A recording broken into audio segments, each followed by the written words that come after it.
कधीच नाही चुकणार तुमचे फेवरेट टीव्ही शोज झी5 सोबत, तेही एकदम फ्री। पारू, तू पण हळद कुंकू वाहून घे देवाला।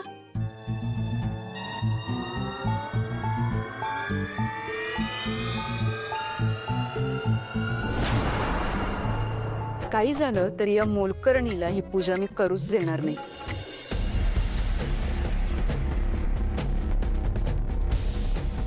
थांब,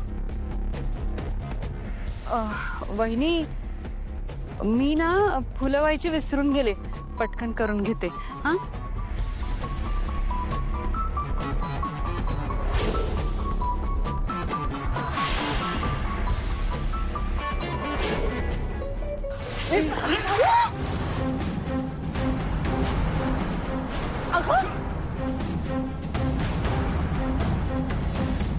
पारू, अहिल्या देवी,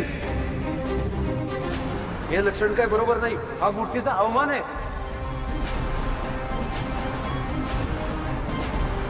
आणि गुरुजींनी सांगितले होते की या मूर्तीचा अवमान झाला तर जो प्रलय येईल त्यापासून वाचणे अशक्य आहे।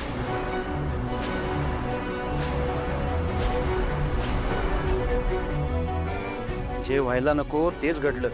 आता यातून काहीतरी अरिष्ट नक्की येणार। वहिनी, मी तुम्हाला सांगते ना, सगळं या पारूमुळेच होतंय।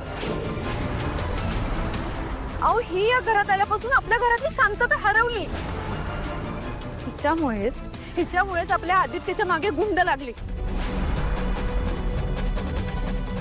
अगं पारू, आमच्या आदित्यच्या जीवावर का उठलीस तू? दामिनी काकू, एक मिनिट प्लीज। अरे तिने काय मुद्दामून नाही केलं। तांदळाच्या राशीवरून मूर्ती सटकणं हे नॉर्मल आहे। आदित्य, धार्मिक गोष्टींमध्ये मला अशी लुडबुड नकोय। आई हो, पण विज्ञान मी सुद्धा मानते, पण आत्ता प्रश्न श्रद्धेचा आणि भावनांचा आहे। गुरुजींनी आधीच सांगितलं होतं की ही पूजा किती महत्वाची येते आणि याचे नियम किती कडक आहेत हे तिला माहित असून सुद्धा पारू नेहमीसारखी दडपडली। कुठलीच गोष्ट सिरियसली घेता येत नाही का?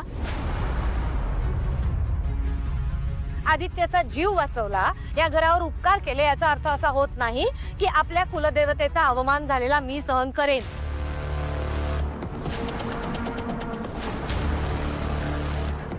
वहिनी, मी तुम्हाला तेच तर सांगते इतके दिवस।